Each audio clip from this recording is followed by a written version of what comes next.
अच्छा, तो बिहार एसआई परीक्षा में मैथ्स सेक्शन अक्सर ये एक मुश्किल पड़ाव लगता है ना?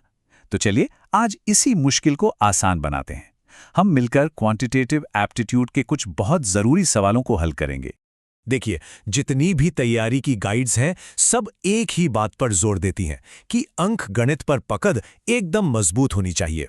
पर सवाल तो यही है कि ये पकड़ मजबूत बनेगी कैसे? इस बाधा को पार कैसे किया जाए? चलिए, आज इसी का जवाब ढूंढते हैं। पता है एक मजेदार बात क्या है?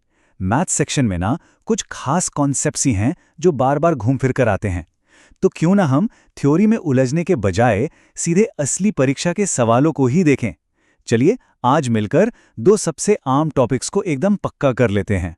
तो सबसे पहले मैदान में उतर रहा है अनुपात और समानुपात। ये एक ऐसा टॉपिक है जो समझिए कि परीक्षा में लगभग अपनी जगह पक्की करके ही रखता है। तो ये रहा पिछले पेपर से उठाया हुआ एक सवाल। अब इसे देखकर घबराना बिल्कुल नहीं है। अगर चाहें तो 1 मिनट का पॉज लेकर इसे खुद हल करने की कोशिश भी कर सकते हैं। और अब चलिए इसे साथ मिलकर हल करते हैं। अब किसी भी मैथ्स प्रॉब्लम को सॉल्व करने का पहला और सबसे जरूरी नियम क्या है? जो भी जानकारी सवाल में दी गई है उसे एकदम साफ साफ लिख लीजिए। यकीन मानिए आधी समस्या तो बस इतने से ही सुलझा जाती है। और ये रहा हमारा ब्रह्मास्त्र, मतलब वो फॉर्मूला जो इस सवाल को हल करेगा। प्रतिशत वृद्धि की गणना के लिए ये एक स्टैंडर्ड फॉर्मूला है और सच कहूं तो यही इस सवाल की असली चाबी है। तो चलिए अब असली खेल शुरू करते हैं। देखिए ये कैसे होता है। सबसे पहले हमने p को q के टर्म्स में एक्सप्रेस किया, फिर r को p के टर्म्स में, और इसके बाद का स्टेप तो और भी आसान है। बस p की वैल्यू को r वाली इक्वेशन में रख दिया और q और r के बीच का रिश्ता साफ साफ हमारे सामने आ गया।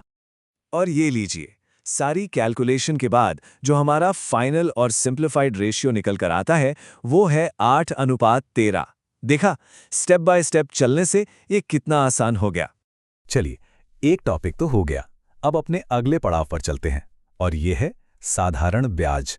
ये भी एक बहुत ही इंपॉर्टेंट टॉपिक है। तो देखते हैं कि इसके सवालों को कैसे हल किया जाता है। ये जो सवाल है ना, ये एसआई परीक्षा के पैटर्न को बहुत अच्छे से दिखाता है। यहाँ पर सिर्फ फॉर्मूला रटने से काम नहीं चलता। यहाँ पे उससे ज्यादा जरूरी है लॉजिक, मतलब कि कॉमन सेंस का इस्तेमाल करना। तो फिर से हमारा वही गोल्डन रूल। पहला कदम क्या होगा? जो भी जानकारी सवाल में दी है उसे एक जगह पर साफ साफ लिख लेते हैं। इससे कोई भी कंफ्यूजन की गुंजाइश ही नहीं बचती। अब यहां पर जो सबसे जरूरी बात है समझने वाली, वो ये है कि 4 साल और 5 साल की रकम के बीच जो फर्क है, अरे वही तो 1 साल का साधारण ब्याज है। बस जैसे ही ये एक बात पकड़ में आई, समझिए कि सवाल हल हो गया। और बस इसी छोटे से लॉजिक के साथ हम अपने सही जवाब तक पहुंच गए। तो हमारा मूलधन यानी प्रिंसिपल अमाउंट है 800 रुपए। ठीक है, तो अभी तक हमने अलग अलग कॉन्सेप्ट्स को समझा।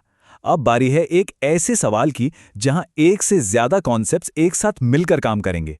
इससे एकदम असली परीक्षा वाली फीलिंग आएगी। इस सवाल को ध्यान से देखिए। इसके 2 हिस्से हैं। पहले स्टेज में हमें साधारण ब्याज यानी सिंपल इंटरेस्ट निकालना है। फिर जो रकम मिलेगी उस पर दूसरे स्टेज में चक्रवृद्धि ब्याज यानी कंपाउंड इंटरेस्ट निकालना है। इसलिए सवाल को ध्यान से पढ़ना सबसे ज्यादा जरूरी है। तो जैसा कि हम देख सकते हैं यहां पर जानकारी थोड़ी ज्यादा है, तो हमारा वही तरीका यहां और भी काम आएगा। सब कुछ लिस्ट कर लेने से ये पक्का हो जाता है कि कोई भी नंबर या स्टेप हमसे छूटेगा नहीं। तो इस सवाल को हल करने के लिए हमें इन दोनों फॉर्मूलों की जरूरत पड़ेगी। और यहीं पर असली खेल है, ये पता होना कि किस स्टेज पर कौन सा फॉर्मूला इस्तेमाल करना है। इसका तरीका बहुत सीधा है। स्टेप 1, साधारण ब्याज का फॉर्मूला लगाकर 3 साल बाद की कुल रकम निकालिए। स्टेप 2, अब जो ये रकम आई है इसे ही नया प्रिंसिपल यानी मूलधन मान लीजिए और फिर इस पर 2 साल का चक्रवृद्धि ब्याज निकाल लीजिए। बस इतना ही करना है।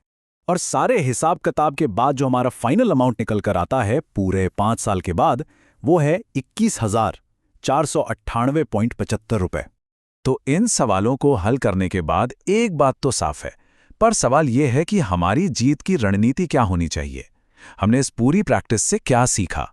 तो ये हैं वो रणनीतियां जो टॉपर्स हमेशा अपनाते हैं। पहली बात, ज्यादा से ज्यादा अलग अलग तरह के सवालों की प्रैक्टिस करनी है ताकि हर चुनौती के लिए हम तैयार रहें। दूसरी, प्रतिशत और ब्याज जैसे जो बेसिक कॉन्सेप्ट्स हैं उन्हें इतना मजबूत कर लेना है कि बड़े सवाल भी आसान लगने लगे। तीसरी बात, पैटर्न समझने के लिए पिछले सालों के पेपर से अच्छा कुछ नहीं है। और सबसे आखिर में स्पीड और एक्यूरेसी, यही वो दो चीजें हैं जो परीक्षा में हमें दूसरों से आगे ले जाएंगी। उम्मीद है कि इन तरीकों को देखने के बाद मैथ्स के सवालों को हल करने का आत्मविश्वास जरूर बढ़ा होगा। ये सिर्फ तरीके नहीं हैं, ये एग्जाम के लिए हमारे हथियार हैं। तो अब सवाल ये नहीं है कि कौन सी समस्या हल होगी, सवाल ये है कि आज इन सब में से कौन सी तकनीक को प्रैक्टिस किया जा रहा है।